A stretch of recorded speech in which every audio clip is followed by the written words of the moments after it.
والله يدعو إلى دار السلام ويهدي من يشاء إلى صراط مستقيم.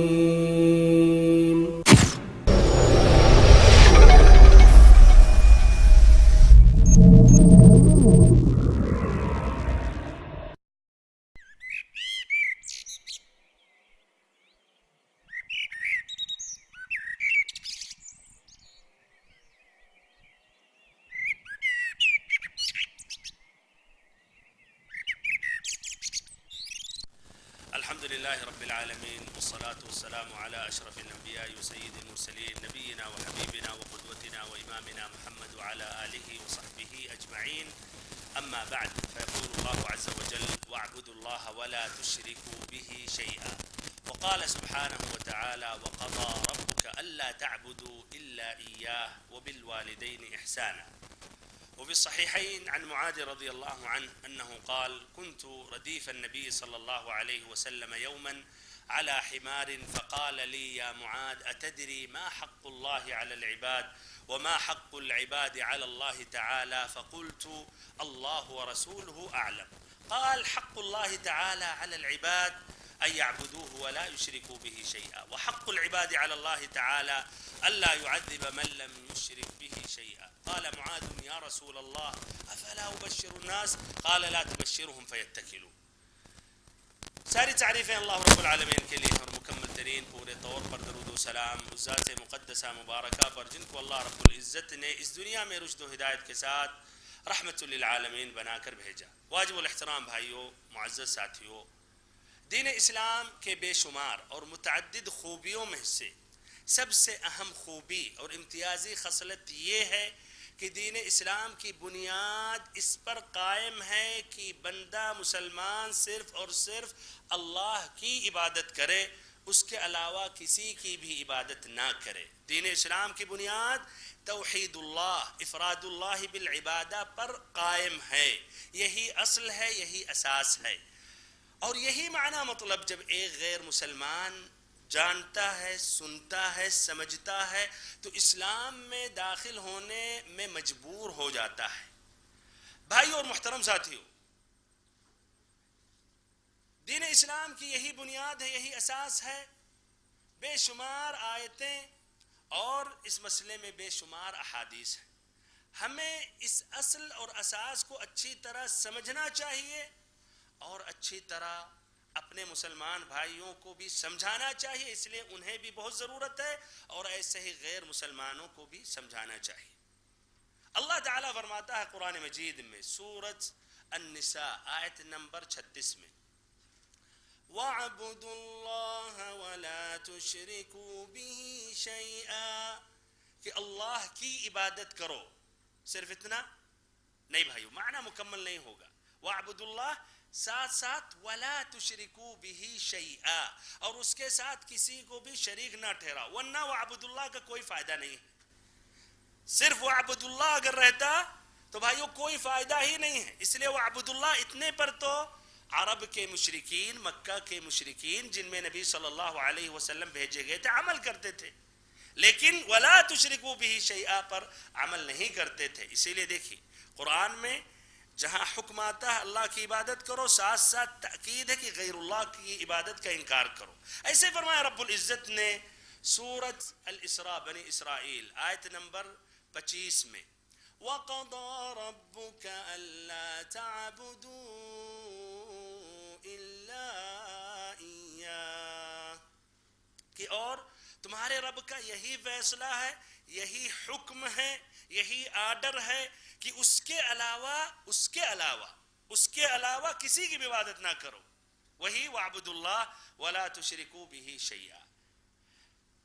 ایسے ہی ہم تمام مسلمان نماز کی ہر رکعت میں کم سے کم دن اور رات میں 17 رکعتیں جو فرض ہیں، لازم ہیں، ہم اس طرح 17 مرتبہ اللہ تعالیٰ سے عہد و پیمان کو دہراتے ہیں، تأکید کرتے ہیں کہ اے اللہ ہم صرف اور صرف تیری ہی عبادت کرتے ہیں، تیرے علاوہ کسی کی بھی عبادت نہیں کرتے ہیں. کہتے ہیں ایاک نعبد وَإِيَّاكَ نَسْتَعِينُ، کہ ہم صرف تیری ہی عبادت کرتے ہیں اور تجھ سے ہی مدد چاہتے ہیں. نبی اکرم صلی اللہ علیہ وسلم نبوت کے بعد 13 سال مکہ میں رہے، پھر 10 سال مدینہ میں رہے. تصور کیجئے 13 سال کی مدت میں صرف اور صرف توحید کی طرف دعوت دیتے رہے. نماز ہجرت سے پہلے فرض ہوا، لیکن نماز کے تفصیلات، اس کے احکام، اور پھر ایسے ہی مسنون نمازیں اور ایسے ہی سفر کی نمازیں حضر کی حالت میں، یہ مدینہ میں جا کے یہ تفصیلات نازل ہوئی. اور زکوٰۃ، ایسے ہی روزہ، حج مدینہ میں فرض ہوئے. نکاح کے مسئلے مسائل، میراث کے مسئلے مسائل، شراب کی حرمت، معاملات کے تفصیلات مدینہ میں. جبکہ زیادہ مدت نبوت کی مکہ میں گزری. بھائیو تو آخر میں کیا کر رہے تھے مکہ میں؟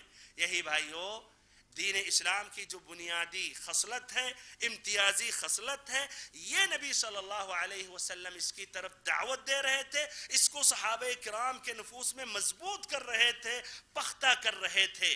تو بھائیو اور محترم ساتھیو، دیکھیں 13 سال تک اپنے قوم سے یہی کہتے تھے، یا قوم قولوا لا الہ الا اللہ، یا قوم قولوا کلمة تملکون بها العرب وتدفع لكم الجزیة العجم. اے ہماری قوم ایک کلمہ کا اقرار کر لو، ایک کلمہ پڑھ لو، لا الہ الا اللہ کا اقرار کر لو، پورے عرب میں تمہاری بادشاہت چھا جائے گی، عجم کے لوگ ٹیکس دیں گے.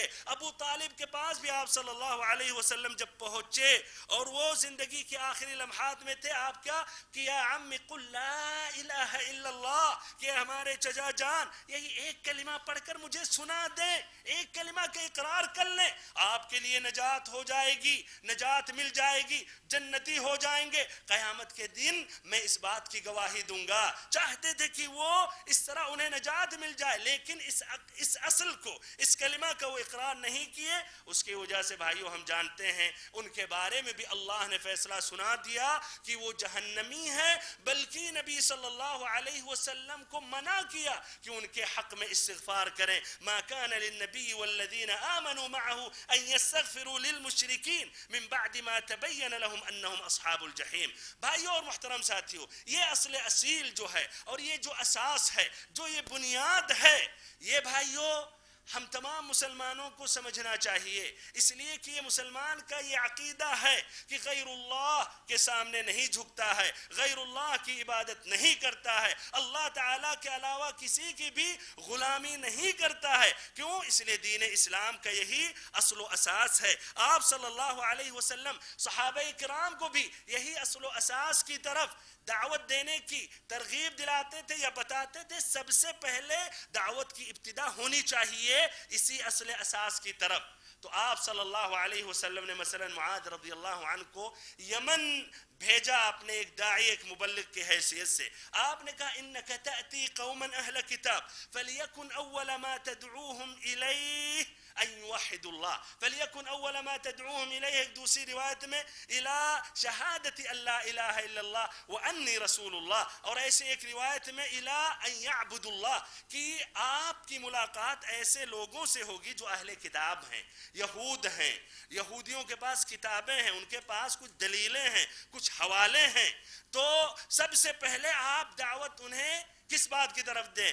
نماز کی طرف، روزے کی طرف، اخلاق کی طرف، شادی کی طرف نہیں. فَلْيَكُنْ أَوَّلَ مَا تَدْعُوهُمْ إِلَيْهِ إِلَىٰ أَن يُوحِدُوا اللَّهِ، کہ اللہ تعالیٰ کی توحید کا اقرار کریں، اللہ تعالیٰ کی عبادت خالصاً صرف اور صرف اللہ کی عبادت کریں، ما سوى اللہ کی عبادت کو چھوڑ دیں، انکار کریں. اور روایتوں میں ہے کہ گواہی دیں کہ میں ہی عبادت کے لائق ہوں، یا اللہ تعالیٰ ہی عبادت کے لائق ہے اور میں محمد اللہ کا رسول ہوں. تو بھائی اور محترم ساتھیو، یہ اصل اساس دین اسلام کی جو امتیازی خصلت ہے، دین اسلام کی جو سب سے اساسی اور بنیادی اور یہ امتیازی جو خصلت ہے یہی ہے بھائیوں کہ بندہ صرف اور صرف اللہ کی عبادت کرے. یہ معنی مطلب مکہ کے مشرکین، عرب کے مشرکین، مخالفین بھی جانتے تھے اور جانتے تھے کہ نبی صلی اللہ علیہ وسلم اسی بات کی طرف دعوت دیتے تھے. اسی لیے صحیح امام بخاری کی مشہور حدیث جو مشہور حدیث ہرقل سے، جب نبی صلی اللہ علیہ وسلم نے سن 6 ہجری کے بعد بڑے بڑے ملوک اور امراء بادشاہوں کے نام سے آپ نے خطوط لکھا تھا اور آپ نے صراحت کے ساتھ آپ نے اسلام کی دعوت دی. اس میں سے اس دور کا سپر پاور طاقت روم کے بادشاہ کے نام سے آپ نے خط دیا اور بھائی وہ خط ابھی بھی محفوظ ہے، اس کے فوٹو آپ دیکھے ہوں گے. آپ نے اس میں کہا من محمد رسول اللہ الى ہرقل عظیم الروم اسلم تسلم یؤتک اللہ اجرک مرتین فان ابیت فان علیک اثم الاريسیین الى آخر خط تک. طویل نہیں ہے لیکن صراحت ہے اس میں کہ اسلام قبول کر لو، تمہاری اس میں سلامتی ہے. بہرحال ہرقل اس کے بعد تشویش میں ہو گیا کہ یہ تو ایسی باتیں کر رہا ہے، یہ شاید یقیناً اللہ کا رسول ہوگا. عربی اس ریگستان جو بدو جاہل ان پڑھ امی، وہاں سے وہاں ایک رسول اللہ نے بھیج دیا. بہرحال اس تشویش میں تھا تو پھر اس نے اپنے درباریوں سے کہا کہ یہاں جو اپنے علاقے میں آئے ہیں باہر سے عرب سے، ان کو ہمارے پاس پیش کیا جائے، لایا جائے. اتفاقاً ابو سفیان نبی صلی اللہ علیہ وسلم کے شدید دشمن اس وقت، بعد میں اسلام انہوں نے قبول کر لیا فتح مکہ کے وقت، تو یہ ابو سفیان یہ موجود تھا تجارت کے غرض اور اس کے ساتھ ظاہر بات ہے اور بھی لوگ تھے، تو ان کو پیش کیا گیا اور اس طرح ہرقل کی دربار میں داخل کیا گیا. وہ ہرقل سپر پاور طاقت کا جو بادشاہ، اس کے قصر حویلی میں ابو سفیان داخل ہوا اپنے ساتھیوں کے ساتھ. ابو سفیان سے یا ان سے ہرقل نے پوچھا کہ تم میں سے کون سا شخص زیادہ قریب النسب ہے اس شخص سے جو محمد بن عبداللہ ہے. لوگوں نے ابو سفیان کو آگے پیش کیا کہ یہ ہیں، یہ قریش کے ہیں، وہ بھی قریش کے ہیں، یہ بنو امیہ اور یہ بنو ہاشم، اور یہ سب جا کے آخر میں فہر میں قریش میں ملتے ہیں. بہرحال تو ابو سفیان کو آگے بڑھایا، باقی لوگوں کو پیچھے کر دیا. کئی سوالات اس نے کیا.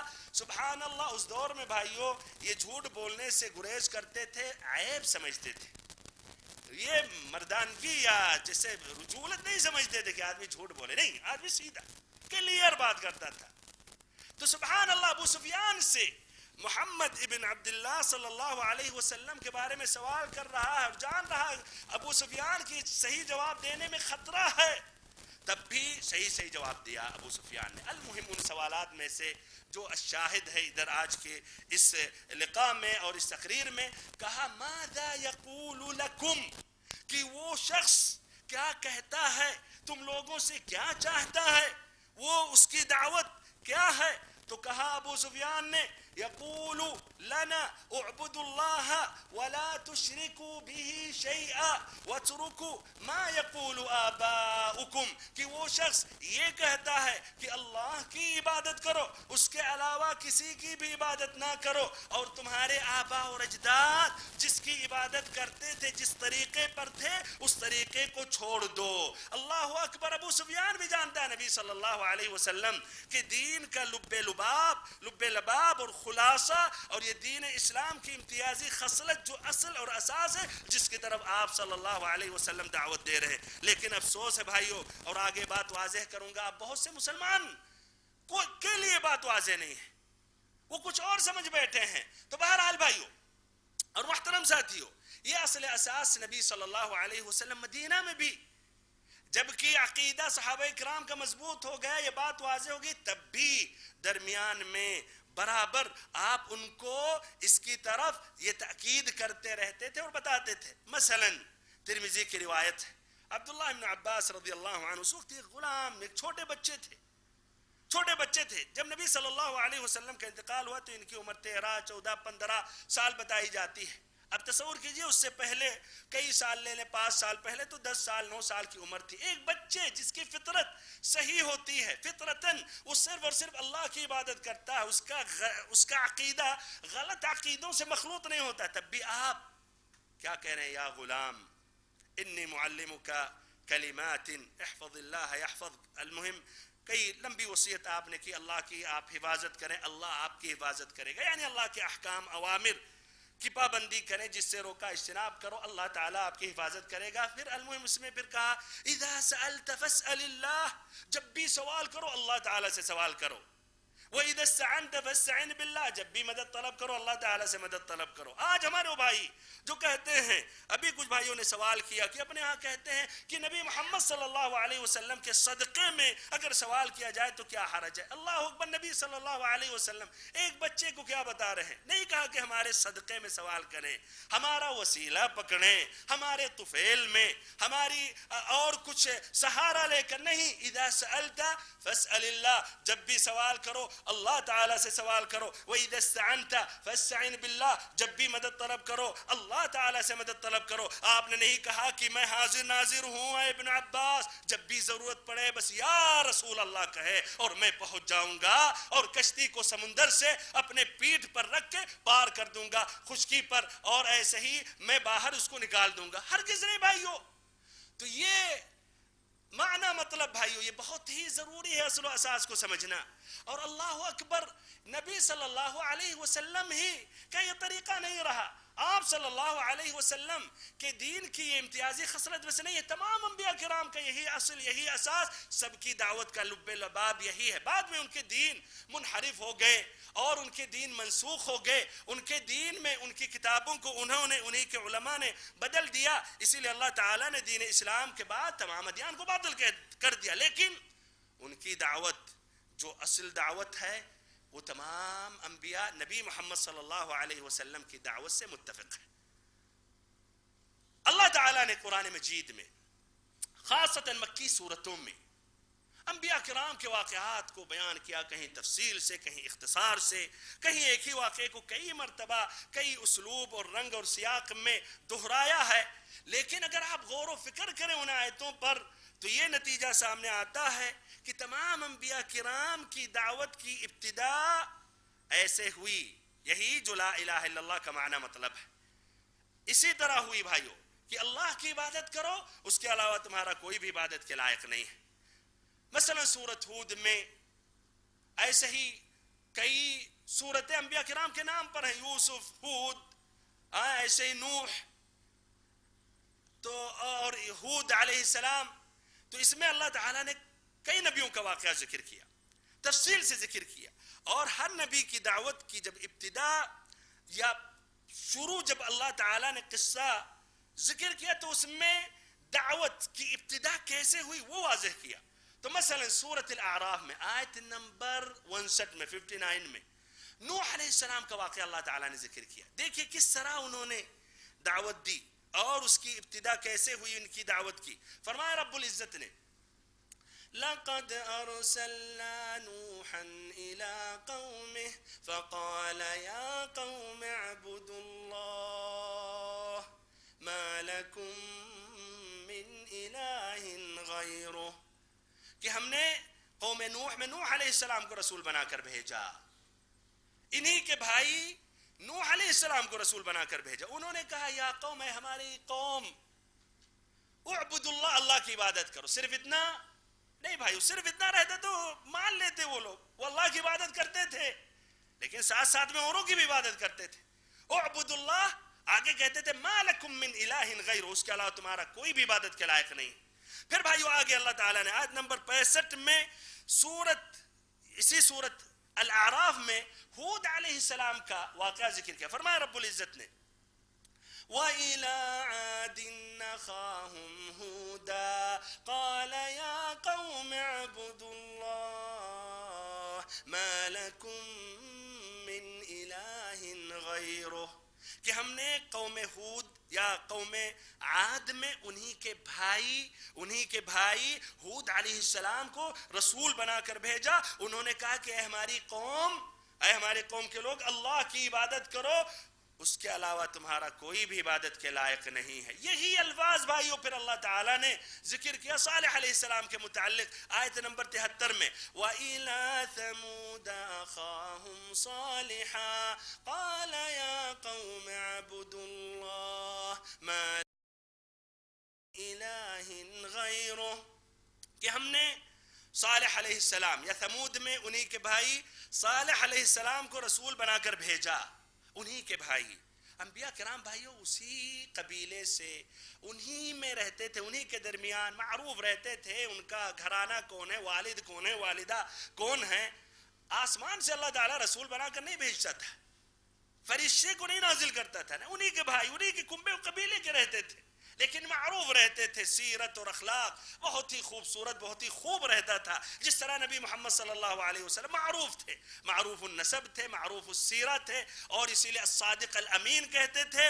اور پھر اس کے بعد بھائیوں جب آپ نے اسلام کی طرف دعوت دی تو ساحر, مجنون و شاعر وغیرہ وغیرہ کہنے لگے. المہم آسمان سے آپ نازل نہیں کیے گئے, آپ نور کے نہیں تھے, فرشتے نہیں تھے, نہ آپ کے والد فرشتہ تھے, نہ آپ کے والدہ کا تعلق فرشتوں سے تھا.